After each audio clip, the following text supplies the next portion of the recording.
are the things we were taught in the Supreme Council of the House of Jacob from the King James Bible. Are they facts or are they beliefs?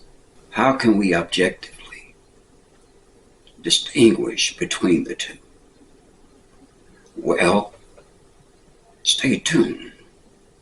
We're about to explore these questions.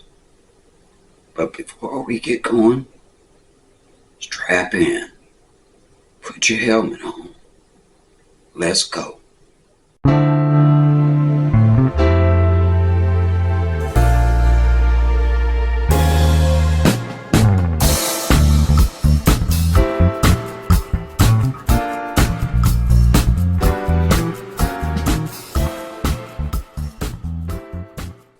Well, hello, Ex-HOJ community, and to all of you who took time out of your busy day to watch this video.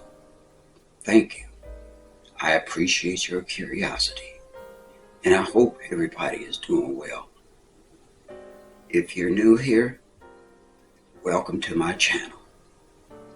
I'm Ray, the Ex-HOJ, and if you're a returning viewer, welcome back. Glad to have you. Well, before we get started, I just want to thank my brother, Charles Montgomery, for sharing his story with us in the last video. And I want to thank all of you viewers who watched, and thank you for your love and support. I appreciate it. So let's jump right in. Are the things that we were taught in the Supreme Council of the House of Jacob from the King James Bible, are they facts or are they beliefs? Well, let's first look at the definition of fact and the definition of belief. Now, according to the dictionary, the definition of fact is a thing that is known or proved to be true. Now, the definition of belief is an acceptance that a statement is true or that something exists. So as we can see from the definition, a fact is proved to be true. Belief is an acceptance that a statement is true. It doesn't require proof that it's true. Now, to explore these questions objectively, all you have to do is be honest with yourself. You don't have to put your answers in the comments. All you have to do is be honest with yourself. So I'm just going to talk about two basic teachings that we were taught in the Supreme Council of the House of Jacob from the King James Version Bible. A, we were taught that the members of the Supreme Council of the House of Jacob are the children of Israel. And B, that the Supreme Council of the House of Jacob is God's true church, and that it's the only church that has the whole truth. Now, are these teachings facts or are they beliefs? Well, when I examined these teachings some years ago, I used simple math as a determining factor to answer these questions. Now stick with me. I'm going to show you what I mean. Well, have you ever heard the saying, the numbers don't lie? Well, that's often used to emphasize the objectivity and the truthfulness of numerical data. So here's what I did. 1877 is the year the founder of the Supreme Council of the House of Jacob was born. And 1611 is the year that the King James Version Bible was published. So I subtracted 1611 from 1877, and it came to 266 years.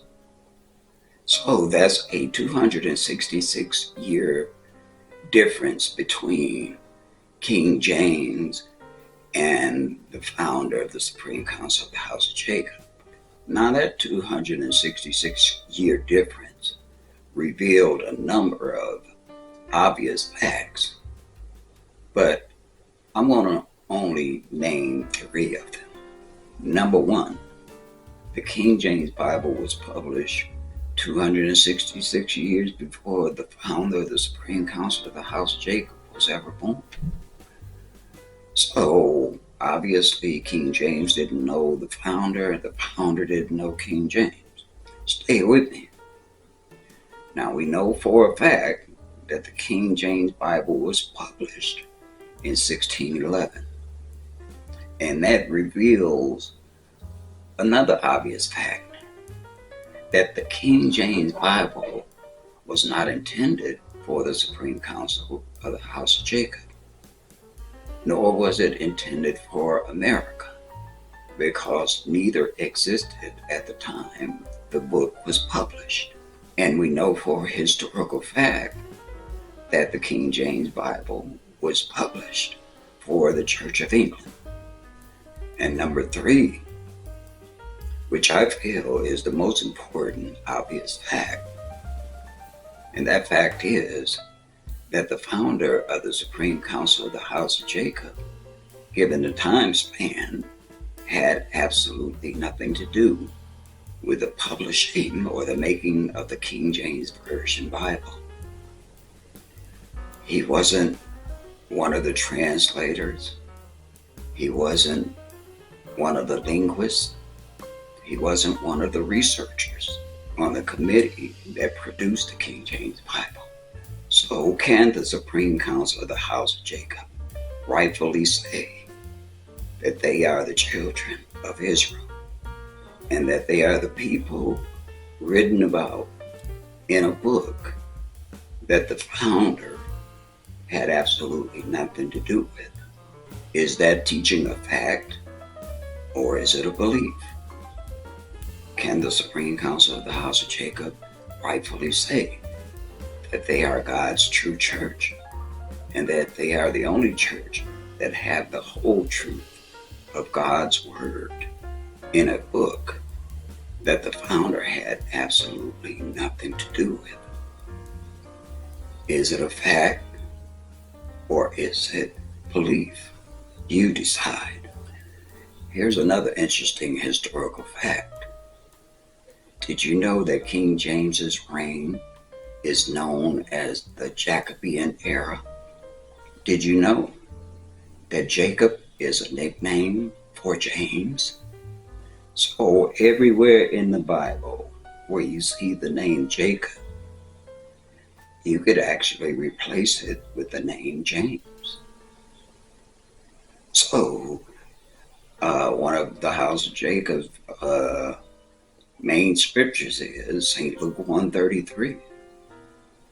So knowing that Jacob is a nickname of James, and since King James actually published this Bible, St. Luke 1:33 could read, "And he shall reign over the house of James forever, and of his kingdom there shall be no end."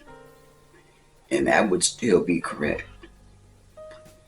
Just something to think about. So the thing I want you to take away from this video is just be honest with yourself. Know the difference between facts and belief. So I'm going to end this video with a quote from a sermon by the previous leader of the Supreme Council of the House of Jacob. And I quote, "The belief of a nation comes from the idea of a man.